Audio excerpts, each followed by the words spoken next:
This is the Other 22 Hours podcast.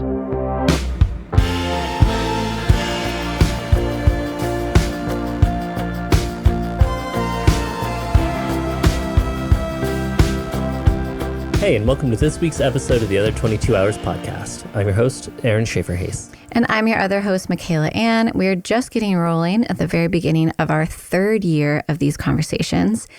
And today we're featuring our conversation with Fancy Hagood. Yeah, Fancy got his start in Nashville. He was found by the infamous Scooter Braun and signed to Republic Records and moved to LA and was in the full pop machine, releasing 2 singles, one of which made it to the Billboard Top 40. I think he said it was like 29 or something, so made a substantial dent in there. And then that was deemed a failure, and he was promptly dropped from his label, lost his manager and his agent pretty much all in one phone call.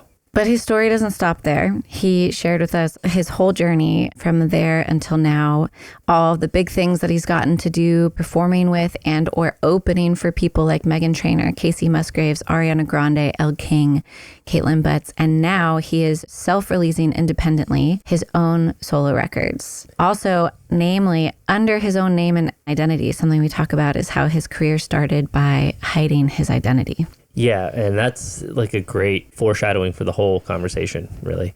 We talk a lot about trusting yourself, trusting your path, finding your lane, and like really leaning into it. And with that, how beautiful hindsight is and how beneficial adversity and times of struggle and hardship actually are. Fancy says, I like to think the universe doesn't say no. It just says not now, or I've got something better for you. And he talks a lot about really recognizing that if you're having to explain yourself over and over again, that you're not at the right table, and finding the right space for you and not letting those wrong spaces inform how you feel about yourself. Yeah, it's one of those lightning conversations that just like the starting gun goes and so does the conversation, and it doesn't really slow down or let off the gas until the very end. Where we all cry. We do. It's the first. So stick around for that. But as always, there are portions of this conversation that we touched on that were suggestions from our Patreon community. And because the folks over there get advance notice of who our guests are, and so they can submit questions or topics for us to touch on, there's also a whole lot of other things that we're constantly adding or taking away or evolving over there. It is a living, breathing community. And it's also the sole way that we fund and support this show. So if that interests you on any level, there is a link below in the show notes. And if you're a visual person, this conversation, as well as all of our previous conversations, are available on YouTube. And without further ado, here is our conversation with the wonderful Fancy Hagood. Hi, Fancy. How are you? We're good. How are you? I'm well, thank you. Are you home in Nashville right now? I am home in Nashville for once, it feels like. Yeah. Amazing. You've had a busy year. It's been a little wild. Nothing I didn't absolutely ask for and dream of, but yeah, it's been a busy year of touring and just not being home. But it's nice to enjoy some slow down. Well, I haven't slowed down. I get home and then I just get bored, so then I party. So then it's just like, I don't know what I'm talking about. I'm not slowing down at all. I like to relate it to the moving walkways at the airport, like the flat escalators. It's just one to the other. And that's a good comparison. But it feels good to at least be home base for a little bit. Totally. We're excited to have you on. I know you and I have talked about like what the premise of this podcast is. And for us and for me, it's so interesting because when I ask people to come on, like some people I know in varying levels of depth, and then I do some research beforehand. And I've been aware of you for a while and we've seen each other out. And I've always just known you as sweet, kind Fancy and a friend of Maddie's. And then I started researching and I was like, oh, I didn't know any of your backstory. There's so much to dig into today. And one of the impetuses of asking you on, other than just in general having you on the list, was that Brandy Clark talked about you when she was a guest and talked about the importance of your songs and said she thinks that they're going to save a lot of people. And as I was digging in, realizing a lot of your story has been really deep to get you to this place where you are now, where it feels like through your music and your artistry and your presentation, it's a lot about fully owning who you are, if I'm correct. Yeah, I think it's about, if we're talking about the whole of my career so far, when I first came on the scene, a team of industry people out of the wonderful town of Los Angeles gave me the moniker, Who is Fancy? And what a beautiful way to let everyone know that you do not know who you are by putting a question mark in your name and hiding your identity. And it was a really interesting time in my life. I was young. I was like 24 when I got my first record deal. You know, I wanted it so badly because at that point I had been in Nashville I moved here in 2009. And so by the time I got my record deal and got moved to LA and all that stuff, so many people had commented on how I could not be myself and have the career I had always longed for and dreamed of. And so from the jump, my mission was to be 100% all the things people told me I couldn't be, and that was myself. I think, unfortunately, in your early 20s, no matter whether you're gay, straight, whatever, it's a time of self-discovery. So I think if I'm being honest with myself, maybe I didn't know who that person was, but I did know my passion and my mission was to set myself free so others could be free too. And I've always known that. From day one, the mission statement has been to be myself so other people could see themselves being themselves as well.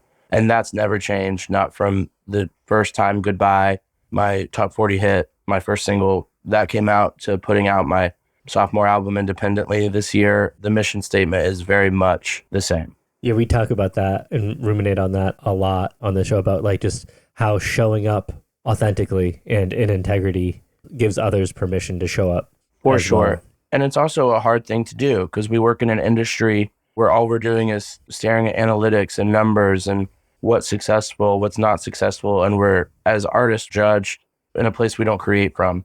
We don't create thinking about numbers, or, you know, I guess we all long for the masses to hear it. But the older I get and the longer I'm in this game, the more I realize I have to create for myself. I have to please my inner child and who I am before anyone else is going to be able to gravitate towards it.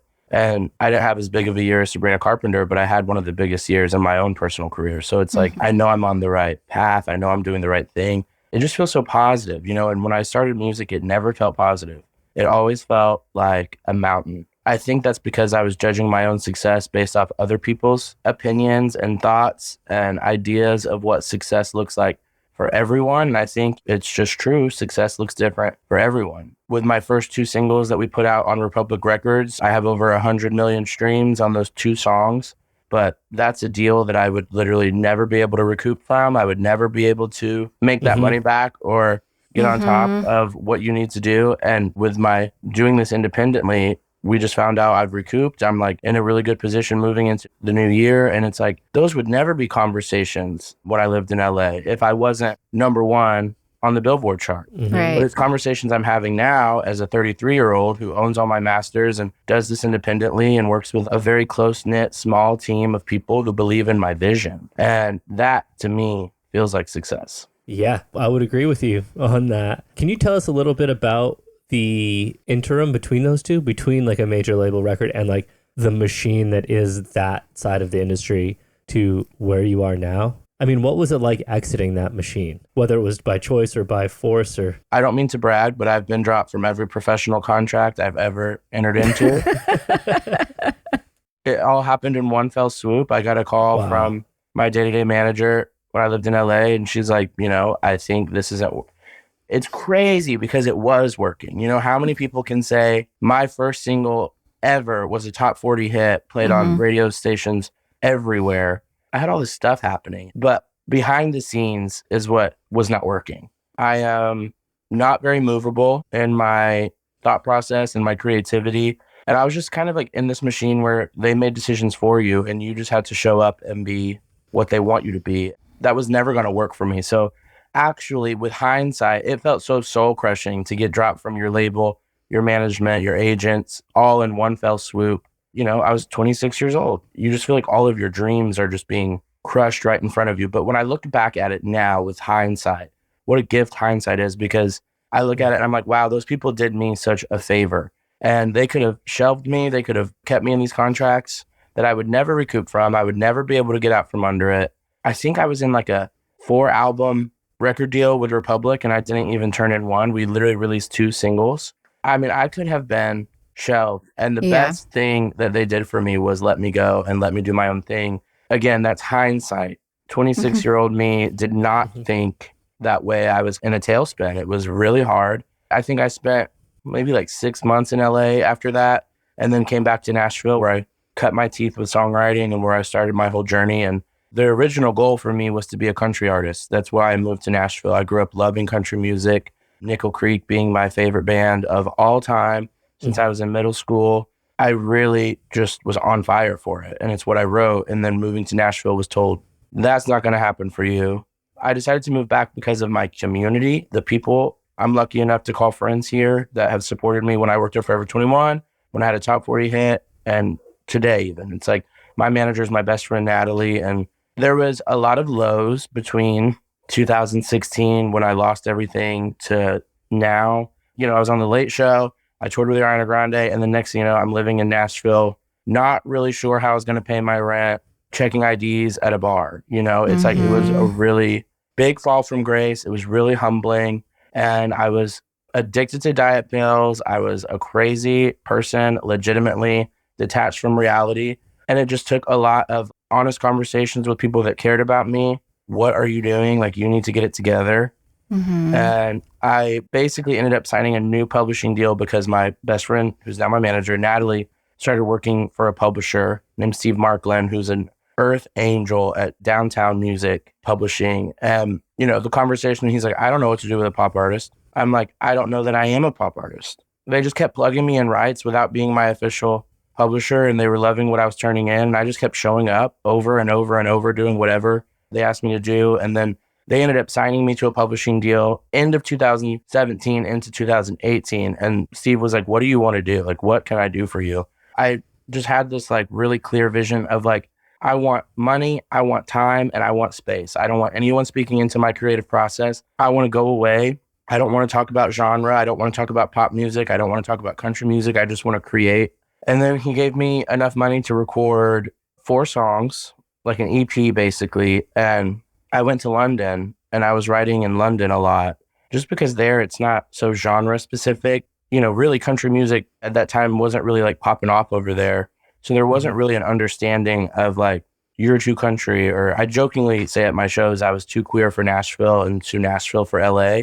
So I ended up in London making music, and it was just so freeing. It was just like exactly what I needed. I didn't know I would need that. I didn't have this like, well, I'm going to go to London and do this. It was just presented itself. And next thing I know, I'm writing these songs that really felt like a cornerstone to my whole story, celebrating the things that have been obstacles for me, my sexuality, being from where I'm from, all of these things that just never made sense to other people about me became the cornerstone of what I was writing about, my own experience. And it was the first time I was truly writing about that, my experience as a queer person in these places that don't accept me. I thought when I moved to LA that the conversation about my sexuality was going to be over, because you think of Los Angeles as this progressive mecca for queer people. And I never felt more closeted than when I lived in LA working in the system and trying to be. I felt like everything about me had to shrink. And when I was in London writing, I felt myself growing, and I felt myself able to show up in a new way, to tell a story in a new way, because it felt authentic. I wasn't trying to be anything. And I realized if the question for the first chapter of my career was who is, this next chapter was going to be the answer. It was just so freeing. It was just Steve Markland and Natalie Osborne gave me exactly what I asked for. And I think that's a rare thing in this industry, where artists ask for space and time and cash money, and someone just says, okay, we're going to do this. And it started as like a 4-song EP.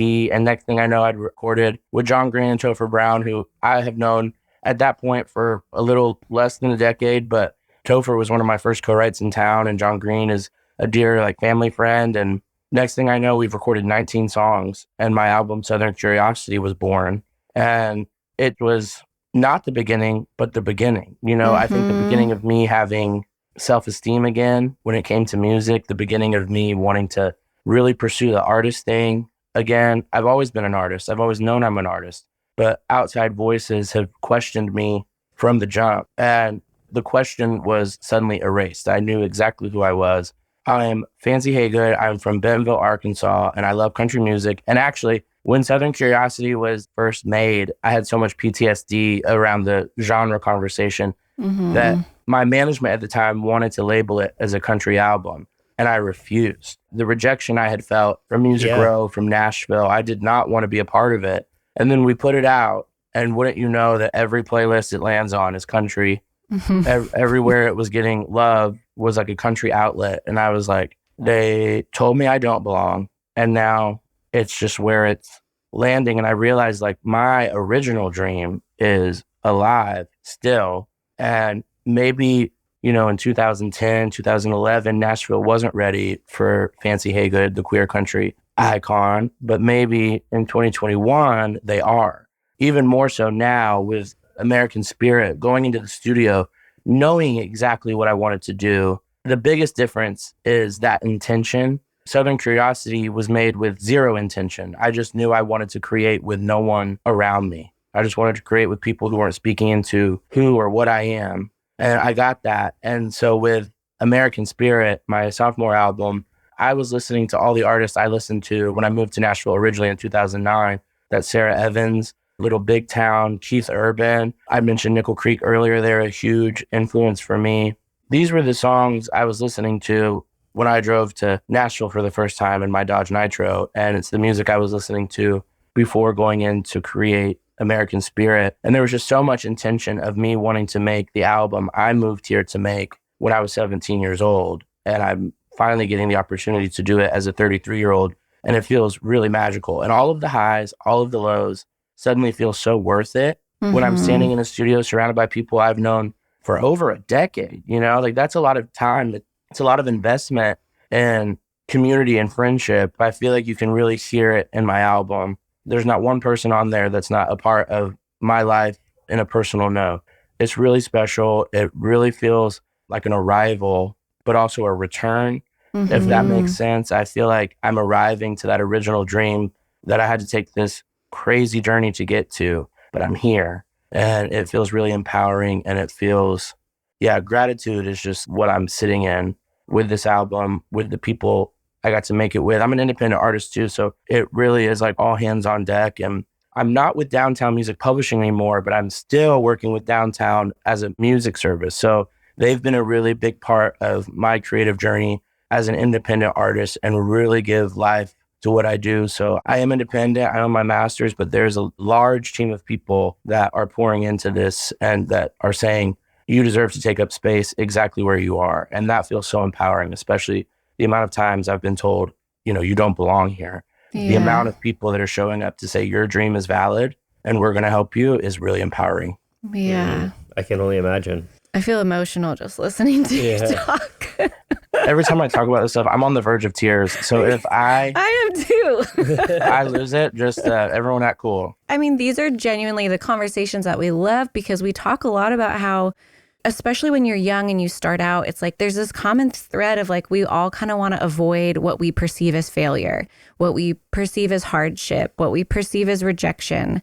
And the reason we often tell people that we get pitched to be guests on this podcast, we make exceptions, but we prefer to talk to people who are at least like 10 years into the career, at least a couple albums, because we feel like, for better or worse, the real growth and becoming who you are inevitably does come through challenge at some point. So it's kind of like we want to talk to people who have survived getting roughed up a little bit, as weird as that sounds, but it's so unfortunate and disappointing and painful to hear what you experienced, and not just like getting turned down and like being ignored in spaces, but people articulating to you directly, you don't belong, who you are is going to prohibit you from doing what you want to do in life.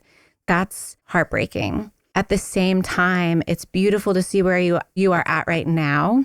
The process that you've gone through from what you've shared and what I've read of maybe believing that for a little bit and then fighting your way through and maybe knowing yourself even better now because of that rejection of yourself and how fucked up that is, but how wonderful it is and how inspiring it is that you're choosing to share it. Because people who say that like people like you don't belong or that the story isn't relatable are absolutely living under a rock, because there are so many people who relate to your story, not just queer men from the South? My favorite thing being on tour, as much as I've gotten to tour this year, it's been my biggest touring year yet. I've driven nearly 30,000 miles by myself in a car, showing up to venues and selling my own merch and doing the thing. And, you know, at first it feels like, oh my God, what am I doing? I can't do this. And then you do it. And I feel meeting people who come to my merch stand and they're like, can I tell you about my son? Or can I tell you about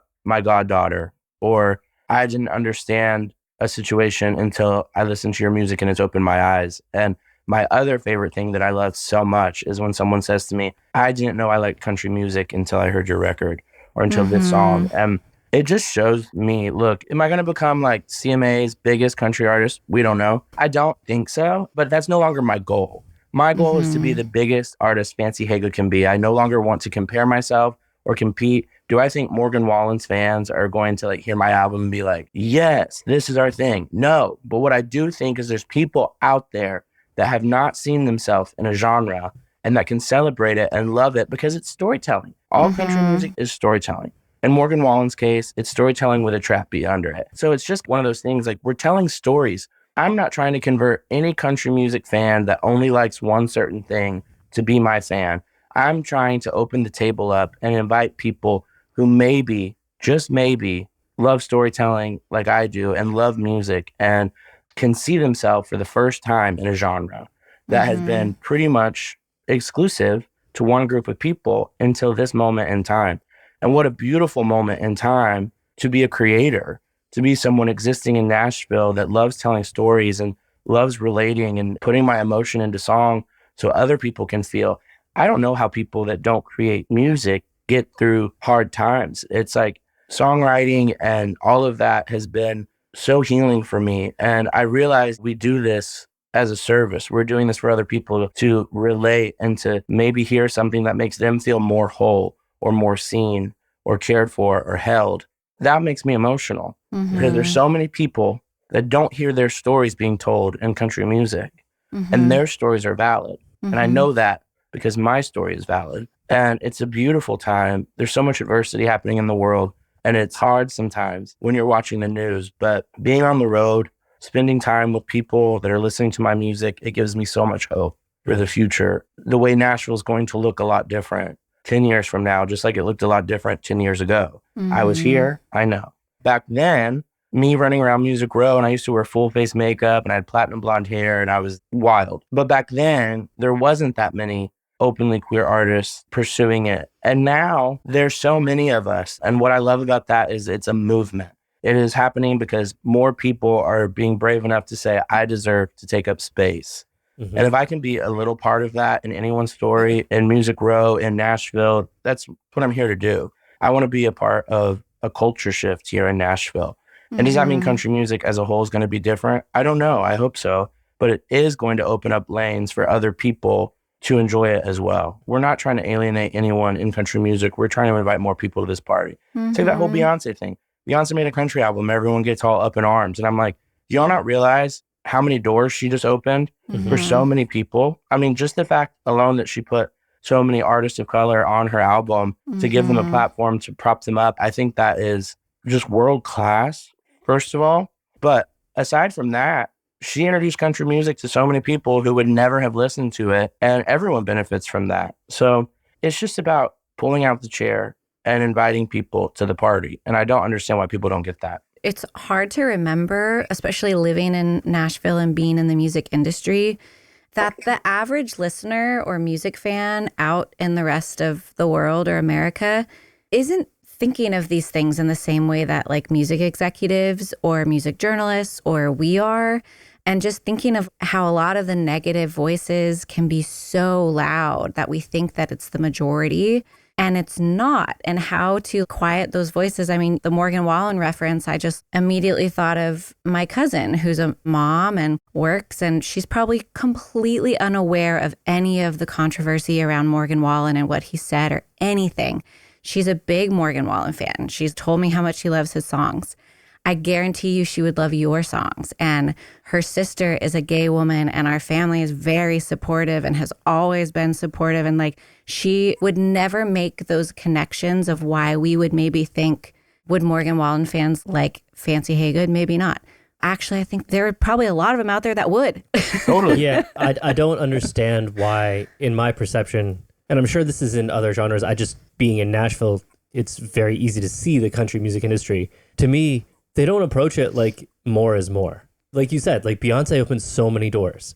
You know, you showing up with your story and the courage to be yourself in that is going to open up so many doors. You've used the word brave and courage so much in this, and I see that and I feel that in your story and you showing up. But you don't see that coming from these major labels. The courage to invest in this person or invest in this. It's like, if you guys supported these other artists and these other approaches, all of that, rather than like every Luke and Brian and like all of that make, to my perhaps uneducated ears, the same fucking song. Like, you know, if the buffet had more options, maybe more people would show up. Yeah. No, listen, it's just one of those things. It'll make anyone crazy trying to make sense of it. Truly. I remember when I was signed to a label, I realized every conversation was so based in fear. Everyone is scared of failure, like we talked about already. Everyone is scared of putting in a big investment and it failing, right?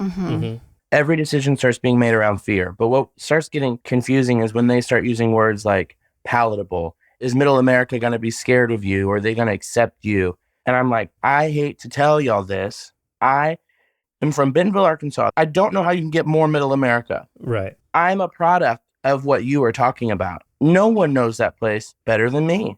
Everything I am is a product of how I grew up, what I was taught, how I was raised, and then me becoming an adult and making choices for myself. I just think we have to let go of the fear. That being said, I make music for myself. I'm trying to heal my inner child. I'm trying to like show up for myself emotionally, and that's really hard sometimes. But I don't make music for music executives because this music business was not built for someone like me to be successful. So why would I continue to just take on the challenge of trying to be successful in a space that does not see me and doesn't recognize me as valuable, when I can step aside, create my own lane, do my own thing, and really focus on what matters, and that is the music, and finding people that share my vision. That's what I've learned in 2024. This year has taught me that nothing is more powerful than a shared, unified vision. And I've always sat at tables with people who made me explain myself. And that's something now, as someone who sees myself as a CEO of my business, I'm in the Fancy Hagood business. I am not in the music business. I am in the business of storytelling and trying to help people heal and relate and emote. And that has nothing to do with numbers and all this stuff. I'm over here doing my own thing. And that's all I can focus on. For my own mental health, for my own sanity, it is all I can focus on. I've spent too much time in my career focusing on other things and allowing other people's outside scared voices speaking into my passions. And that's over. I sit at a table with people who see me, who, when I articulate my vision, and again, to have a shared vision, you do have to find a way to articulate what that is, and it has to be clear. But I'm finally sitting at a table with people who are like, fuck yeah, hell yes. And it has legs. And it's just going to happen whether you're a Grammy Award-winning superstar selling at arenas or whether you're a queer independent artist. There's days where you just are like, am I good enough? And I know that because I'm friends with all these people and I see how it never ends. So it's just finding those small victories in your own lane and like being able to celebrate whatever you need to celebrate to keep going. And that's what I realized. I had a top 40 hit. I was number 29 on a pop chart and I was treated like I was a failure because I wasn't number 1 and 2 who were also on the same roster. That's no longer how I'm going to measure my success. I look back on that time now with such joy because I'm like, wow, the proof is in the pudding. I can compete on a very high level. I've already done it. And now I'm just going to have to figure out how to do it my way, on my time, on my dime. And we're going to get there. Yeah, man, so much was resonating in my head as you were talking there. Like the one thing about having the hell yes voice at your table versus the hell no, like the only thing I can think of is it's like, you know, that whole concept that like, if you look at a squirrel like it's a horse, it's a fucking horrible animal. Like squirrels are really bad at being horses. Or conversely, if you try to like think of a horse like trying to climb a tree and make a nest, like it's gonna suck. I will say the squirrel in my attic sounds like a horse when I'm trying to go to sleep. I'm like, how do we get that out of there? Yeah. But you know what I mean? It's like out of that fear, if you hold this outline up and be like, oh, no, it doesn't fit there, you miss what you're actually looking at. And you miss all of the gold that's there. that is so intriguing and it's so fresh and it's so inspiring to listeners and to other artists and to the artists themselves who needs to remain inspired to continue to release this product that's going to make your company money. That to me is like a no-brainer. The other thing that piqued my interest in there was celebrating the successes. And I think that's really important. I keep a note in my phone of wins that I'll look back on, not nearly enough, but it like helps. I'll just copy a text and drop it in there, just something just to like remind myself, hey, this happened. This is working. Because it's so easy to get caught in the goo of all of the failures and shortcomings. We exist in a world where to keep someone's attention, to feel like you're relevant all the time, it's just impossible. So you can take the pressure off. You know, that list is a really great idea, and I'm going to steal that because I need reminders on a daily basis that I'm that bitch. I need the reminders because there's so many outside voices and other things being like, you can't do this. You're not enough. Yeah. Because people are speaking from their place of fear or their insecurity.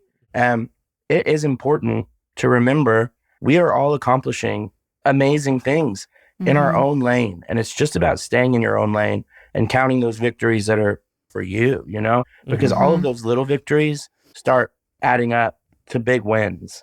And if you can't celebrate the little ones, you might as well not celebrate the big ones. And I'm tired of counting losses. There's too many. And that goes for anyone in this industry. It's a fickle beast. And the more successful you get, the more problems you get. You're just the same insecure artist trying to like express yourself on a larger scale with more eyes. That's terrifying. It never ends. It's just about finding the way to celebrate yourself and to keep what you're talking about, the want alive, the want to keep creating, the want to keep expressing yourself, the want to keep showing up.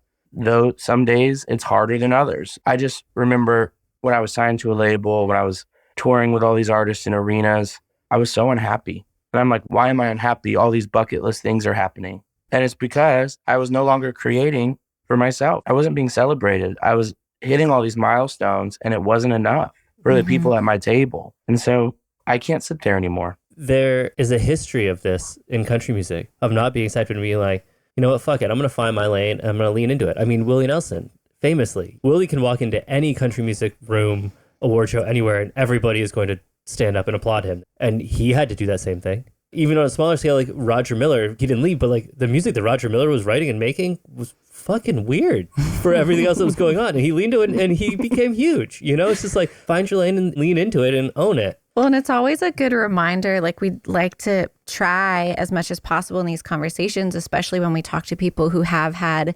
moments or higher levels of perceived outside success, of trying to break the myth that outside achievements and accolades actually do fill us up. I have a small indie career and I think there's still a voice in my head that's like, yeah, but could I be the one that's actually fulfilled by that little voice that's like, oh, money doesn't buy you happiness. Well, maybe I would be happy if I had more money. Like, and hearing over and over from people that you are still the same person. And what I've been realizing is that those insecurities, those not feeling enough, all that stuff, it doesn't ever go away. It's just on a scale and it just moves up. That all of a sudden selling 100 tickets was so exciting, but the next time selling 500 tickets is a failure because it's not 1,000. And then you've sold 10,000 tickets or 100,000 tickets, and then you go back to selling 10,000 tickets. That's an epic failure for some people. It's just a scale that continually moves, that is up to every person individually to decide, what do I want to be fulfilled by? I read an interview with you where you talked about driving around by yourself this year, opening shows and selling your own merch, and like how fulfilling the human connectivity was for you. To me, as I'm listening to you talk, it sounds like you got out of the business and into the human business of music again. Yeah, you know, if the goal is to tell your stories, to connect to people. When I put out my first album, it was a global pandemic, really great timing. So, you know, I wasn't touring. I don't know who's listening to the music. And talking about selling tickets, I learned this summer on the road, when you show up, whether there's one person or 200 people or 1,000, the fact that anyone is standing in a room singing words I created and relating to it, that is a win.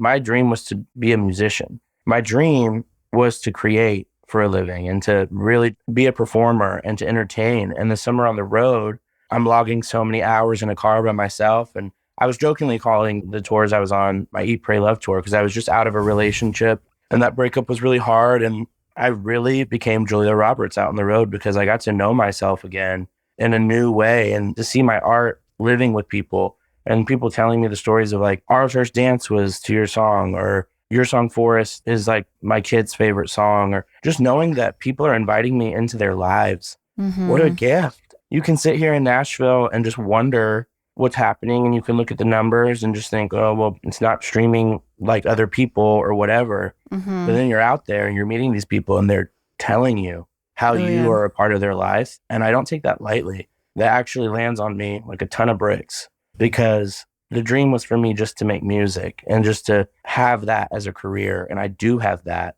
I'm blessed. And the fact that people care enough to let me be a part of these major events of their life, to let their kids listen to my music. I'm there on their big days. I'm there on their hard days. That's what I take with me when I'm in the studio. That's what I take with me when I'm thinking about what's next for me, what I'm creating. The atmosphere that's out in the world right now is so bleak. People are just looking for joy. People are looking for hope. And that's what I want to give people. And being on the road and getting that validation of, we're here, we hear you, and it means something to us, will never be lost on me. It's easy to overlook, but there's a big difference between the quantity of connection, being like the numbers and the metrics, and the quality of connection with your audiences. And I think it's the quality of connection that really makes for longevity. You don't need 8 million fans. You know, my favorite thing that I like to say on this show is if you have 1,000 fans worldwide that are spending $100 on you in a year, you're making 6 figures. That's it. 1,000 fans in the entire world out of 8 billion people. The other analogy I bring is like, you know, you look at social media and Beyonce has however many million followers, say 20 million. I think I'm trying to cut it short, but say 20 million followers. If she gets 100,000 likes on a picture, that's what, like 2%, 1% of her followers interacting with her, you know, but it's 100,000 likes. It's like the quality of the connection there. Like you were saying, your music making an impact on somebody's life enough that they like get a babysitter or drive however long it was to come to your show, buy the ticket, show up, and then wait to be able to speak to you after. Like, that's what matters. It's really special. And we live in a world where I think fame is sold to us as like this exclusive, I'm up here and you're over here. I was really lucky in this life to get to know Leslie Jordan, the late Leslie Jordan. He was a dear friend of mine and a mentor. And a lot of things have happened for me in the last 4 years because of my friendship with him and his belief in me. And something I learned from him, anywhere I was with him, we could be eating at a restaurant, we could be walking down the street. If someone stopped to talk to him, he gave them the Leslie Jordan experience. It didn't matter if it was a minute. It didn't matter if it was 10 minutes.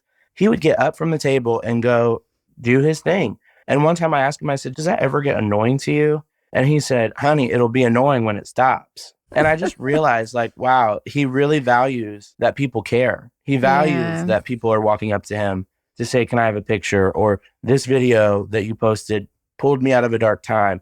Or the character you played made me see myself. And that's how I related to him. Beverly Leslie on Will and Grace was one of the first flamboyant, other than Jack, seeing Beverly Leslie and Jack from Will and Grace as a flamboyant gay kid in Arkansas who was being tortured every day at school for being that way, seeing them on TV being celebrated and making fun of themselves and having confidence, that did a number on me in a very positive way.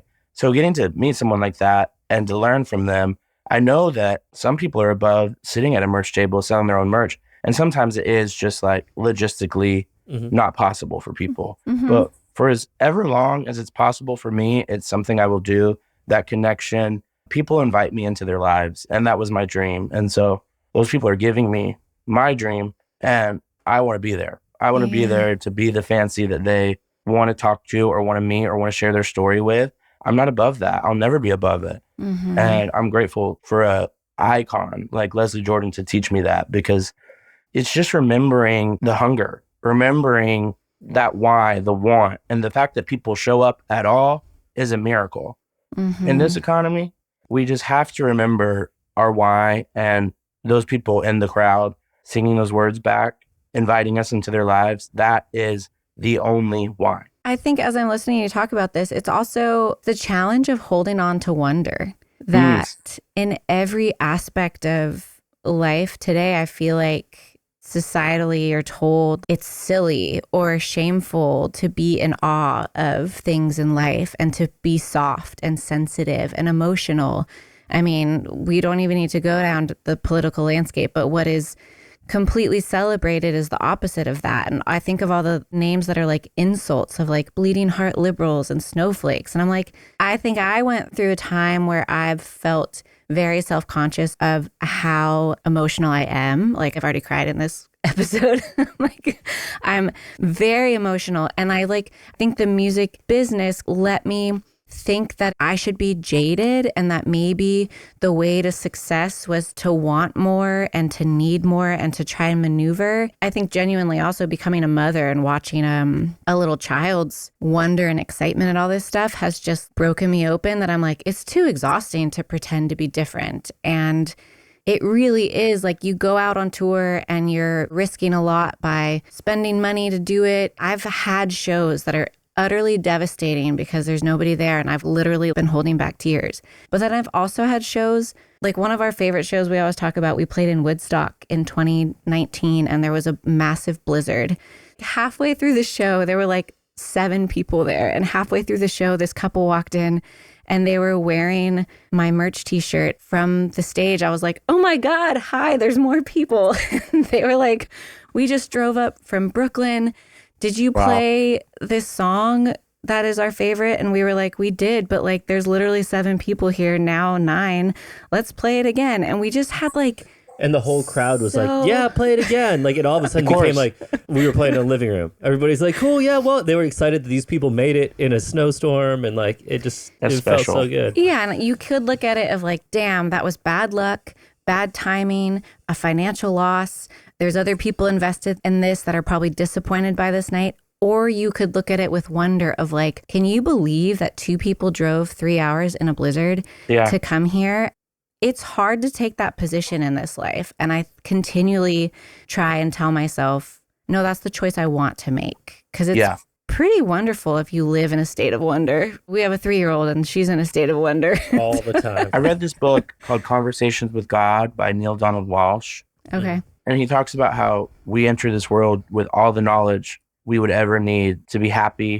Mm-hmm. And it's as we grow up, we learn to not have that wonder. Mm-hmm. We learn to be cynical. We learn to be jaded. But the truth is that magic is around us all the time. Mm-hmm. All the time. And this world tries to tell us every day that magic is not real. And I'm like, words and melody came out of nowhere and landed in my head. And I was able to catch that tiger by the tail and put it in the world. I believe in magic. Mm-hmm. And it's those little moments too, right? You're saying like the 7 people in that audience. We've all had those moments. We've all had what feels like a disappointment turn into something spiritual, turn into something we'll never forget. And it's like, the wonder is so important. And I think that's why it's important for me to keep the business side of things away from my heart. It just lands on me in a negative way sometimes and makes me think about this stuff differently. Mm-hmm. And when I'm thinking about the magic, I have to believe that I'm living in my truth. I'm living in what I know is my calling. Mm-hmm. And so no matter what, whether the call is bad or positive, I know I'm doing the right thing. I know I'm on the right track. And this will sustain because I'm taken care of. The universe is working for me because I'm living in my truth. I feel that for the first time in a long time, honestly. And I think that's why I could never find happiness, even with success on the front end of my career. I wasn't standing in my truth. And I feel like getting to that place is ever moving and changing, and you have to be working towards it every day. But I do feel like where I'm at in my career, I feel like I'm living in my truth, and it feels like the magic is real. Like I said, I'm independent. It all comes out of my pocket. We just shot a music video yesterday for a song of mine called Isn't That Life?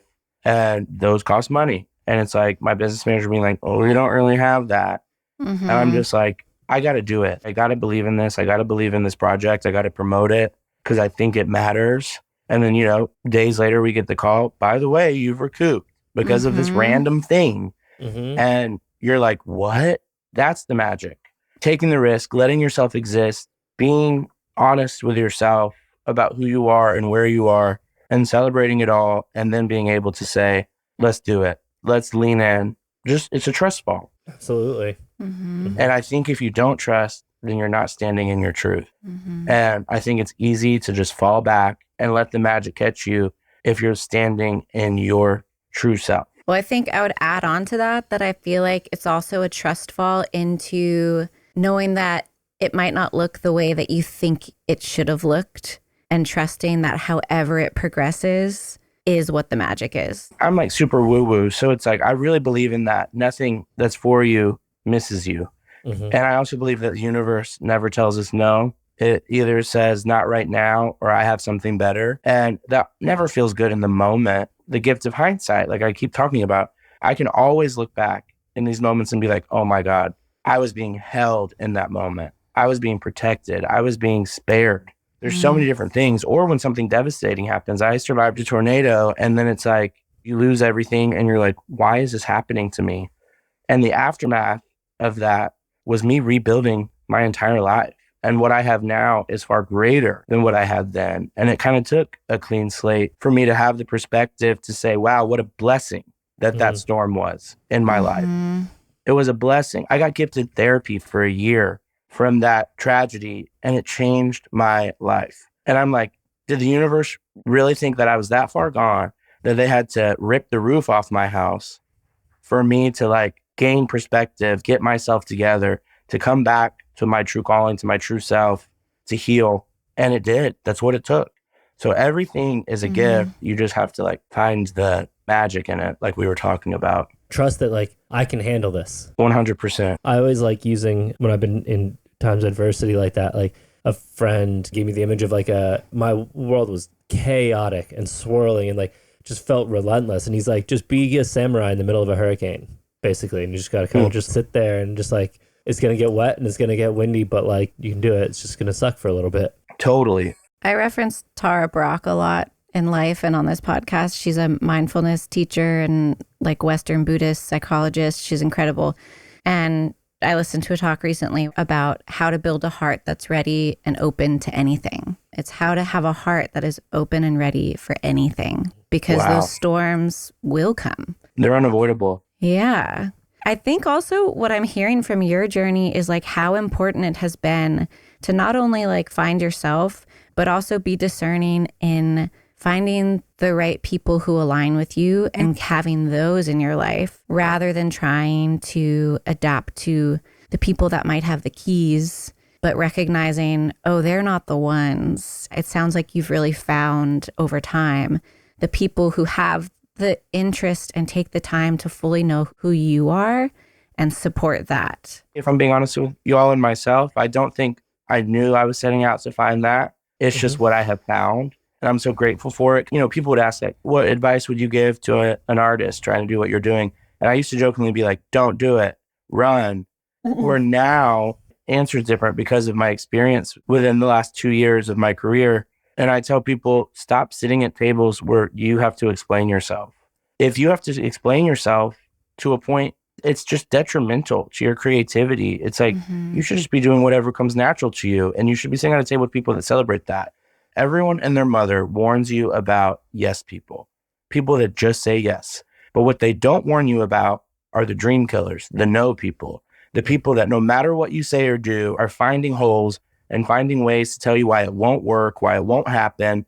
And it's like, those people are so devastatingly hurtful to a creator. And again, I think the most well-intentioned people in my career have done this, but it's their own fear, it's their own insecurity, and they're not being careful with anyone's sensitivity or creativity. And it's about, I need to be nurtured. That's what I found out as an artist. I need to be nurtured. I can't do this like it's showbiz baby bullshit, you know? Yeah. It's not that for me. Like, I'm sensitive, like you were talking about being sensitive. And we're talking about people using snowflake as an insult. I'm like, how did we take these beautiful things that are delicate and unique and make it an insult? I am proud to be a snowflake. I am proud to be one of a kind, unique, and delicate. And that will never be an insult to me, because it's why I'm able to make the art I make. And it's why I'm able to relate to people and have empathy and care. That's all I ever want to put into my music. I want to bake my songs with empathy and care and intention. I want to surround myself with people that understand that and hold that delicately, that know that I am not this machine that's just looking for the next number one or the next big success. I am growing. I am building. It is a steady process. And I might not be where the people around me are in their careers, but I think I'm going to be around for a minute because I just won't stop. I have the gift of delusion. I believe in myself in such a crazy way. I'm like a real housewife in that manner. I just believe in it. I believe in myself. I believe in what I'm doing. I just am really lucky that I have found the tribe of people that see my worth and my vision and know that it matters. And hopefully, if we do it right, it'll tell all these other people that they have worth and they matter too. That's so beautiful. This leads right into a perfect kind of last question that we'd like to ask of people. If you were talking to 17-year-old Fancy on the drive from Bentonville to Nashville before you hit this industry, what would you tell him? Ooh, I'm already in my feels about that because that guy was so present with me this last year. And I think about it a lot because I'd want to protect him. I'd want to tell him, don't sign that deal. Don't go to that meeting. Don't hang out with them. Don't date that guy. Don't do this. But the truth of it is that he has to go through that to find himself, to be where I'm at and to have the joy I have. And you want to protect him from that. But I would just tell him, more than you know, you matter. Because you can't protect them from anything. You can't change the trajectory of the way life is going to land on that guy. I mean, 17-year-old me I'd say I'm delusional now. He was delusional.